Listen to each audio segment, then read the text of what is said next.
दोस्तों जय जगन्नाथ जी की।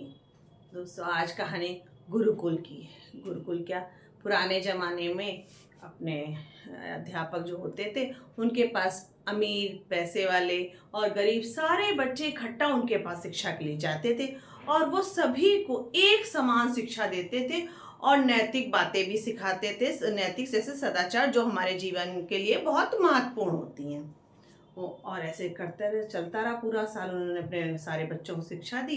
शिक्षा देने में जब साल में एक शिक्षा हो गई, उनका घर जाने का नंबर आया तो गुरुजी ने मैदान में आवाज़ दी, सारे बच्चों इकट्ठे हो जाओ। सारे बच्चे दौड़ दौड़ के आए, बड़े परेशान चेहरे से। बोले अब गुरुजी सब पढ़ाई हो चुकी, सब कुछ हो चुका, अब गुरुजी का मतलब हमारी क्या परीक्षा लेने जा रहे हैं। तो गुरुजी ने कहा हम आज आपको खेल खेल में कुछ बातें सिखाना चाहते हैं। तो थोड़े बच्चों के मन में खुशी की लहर दौड़ी, चलो कोई पढ़ाई की बात नहीं, खेल खेल में ही हमको गुरुजी कुछ बता रहे हैं। गुरुजी ने सब बच्चों से कहा आप लाइन पे खड़े हो जाओ। सारे बच्चे लाइन पे खड़े हो गए। तब गुरुजी ने कहा ऐसा करो, हम तुम्हें एक जगह बता रहे हैं, वहां तक रेस लगानी है, तुम सबको दौड़ के जाना है, फिर वापस आना है। तो बच्चे तो और खुश हो गए, क्या रेस रेस लगाने में क्या जाता है, रेस तो बड़ा आसान काम है, हम सभी दौड़ के लगा लेंगे। और गुरुजी ने उन सबको बताया कि मतलब वहाँ पे जाके छू के वापस आपको आना है। आपको रास्ते में पानी मिलेगा, कीचड़ मिलेगा, अंधेरे की जगह मिलेंगी, ऊंच नीच मिलेगा, मगर उन सबको आपको सारे रास्तों को पार करना है। बच्चे बोले अरे गुरुजी कोई बात नहीं, हम सब कर लेंगे। मतलब उनको लगा कि किसी जल्दी से गुरुजी हमको दौड़ने की आज्ञा दें। सब बच्चे लाइन में खड़े थे। गुरुजी ने कहा अब सबको मेरी बात समझ में आ गई? बोले हाँ गुरुजी समझ में आ गई। और सारे बच्चों ने दौड़ना शुरू कर दिया। दौड़ते जाते सारे बच्चे एक साथ चल रहे थे। जब उस जगह को छू के वापस लौटने लगे तो वापस लौटने में भी उनको वही सुरंग, जाने में भी एक सुरंग मिली थी, लौटने में वो सुरंग मिली। देखा लौटने में उस सुरंग में बहुत सारे पत्थर पड़े थे।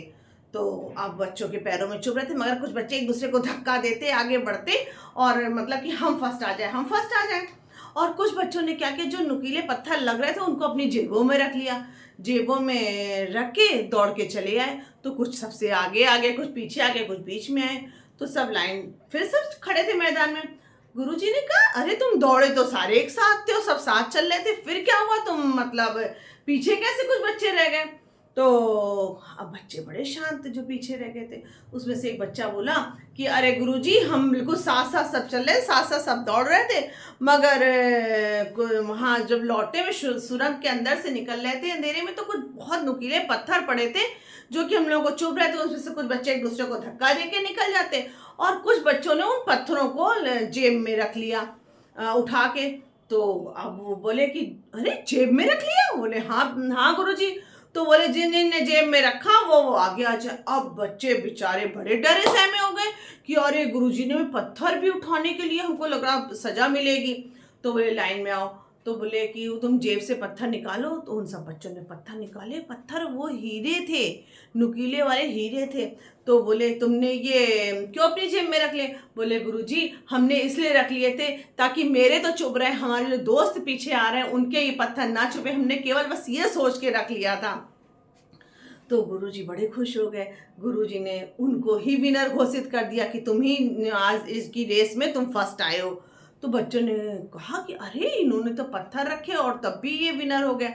बोले पत्थर रखे इस वजह से नहीं रखे कि वो हीरे थे, वो बस एक नुकीले पत्थर थे इसलिए बच्चों ने रख लिए थे। और उसके साथ साथ उनका जो मन का वो था, मतलब वो सोच रहे थे कि किसी भी बच्चे को, मेरे फ्रेंड्स को ये नुकीले पत्थर ना चुभे।